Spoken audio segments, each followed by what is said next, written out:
জাতীয় পৰিষদৰ যে কৰ্মী সভা অনুষ্ঠিত হৈ গৈছে প্ৰথমবাৰ কি ক'ব? চাওক, এয়া আমাৰ প্ৰথম আজি অসম জাতীয় পৰিষদত এটা নতুন ৰাজনৈতিক দল, এটা জাতীয়বাদী চেতনাৰে গঠিত এটা দল।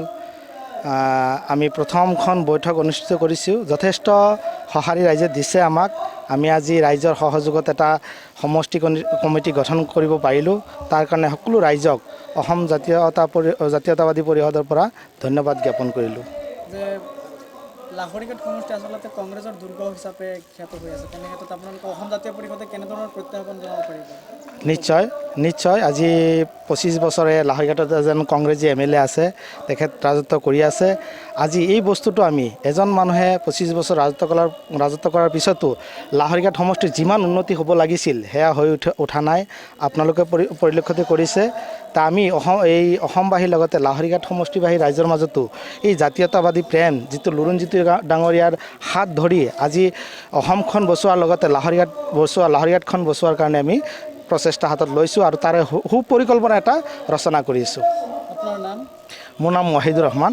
আপুনি কি বিভাগৰ দায়িত্বত আছে? এতিয়া মই আজিৰ পৰা আগলৈকে মই লাহৰীঘাট সমষ্টিৰ মুখ্য আহ্বায়ক আছিলোঁ।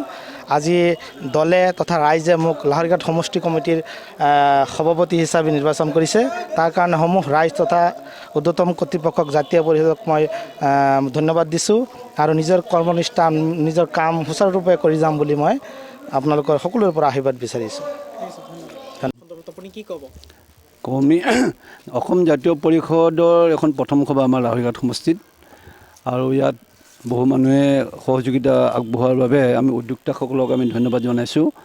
আৰু জাতীয় পৰিষদে আমাৰ লাহৰীঘাটত যে জনসাধাৰণৰ যে পাব, সমৰ্থন পাব, আমাৰ বিশ্বাসী।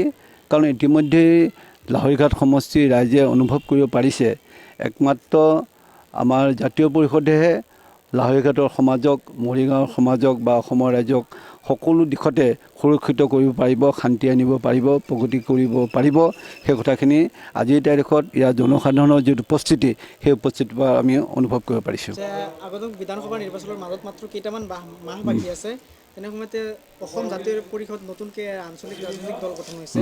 তেনে ক্ষেত্ৰত আপোনালোকে বিধানসভা নিৰ্বাচনত কেনেধৰণৰ ফলাফল লাভ কৰিব বুলি আপোনালোকে আশাবাদী? মূল কথা হৈছে ৰাইজ, ভোটাৰ।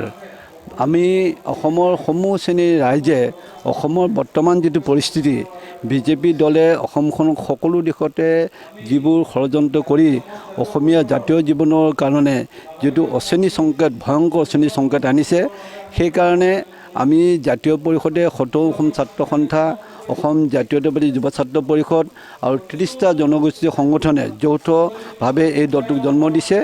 আৰু ইয়াৰ জৰিয়তে আজি বিজেপি চৰকাৰখনে যিবোৰ অপকৰ্মত লিপ্ত হৈছে, যিবোৰ ষড়যন্ত্ৰ কৰিছে, কা আন্দোলনকে আদি, কা আইনকে আদি কৰি বিভিন্ন ধৰি লওক আপোনাৰ 6 নং অসম চুক্তিৰ 6 নং দফা, তাৰোপৰি আমাৰ ভূমিৰ ক্ষেত্ৰত তেওঁলোকে যিটো অনিয়ম কৰি আছে, সেই ক্ষেত্ৰত সকলোৱে অনুভৱ কৰিছে যে একমাত্ৰ অসম জাতীয় পৰিষদৰ উদ্যোগত যিখন চৰকাৰ আহিব, সেই চৰকাৰখনে এই সমস্যাবিলাক সমাধান কৰিব পাৰিব। আপোনাৰ নাম কি স্যাৰ? মোৰ নাম জিতেন্দ্ৰ কুমাৰ ডেকা। আপুনি কি পৰ্যায়ত আছে? মই এতিয়া জিলা সমিতিৰ মুখ্য আহ্বায়ক আৰু কেন্দ্ৰীয় মই সমন্বয়ক, সেই পদত আছোঁ মই। হয়।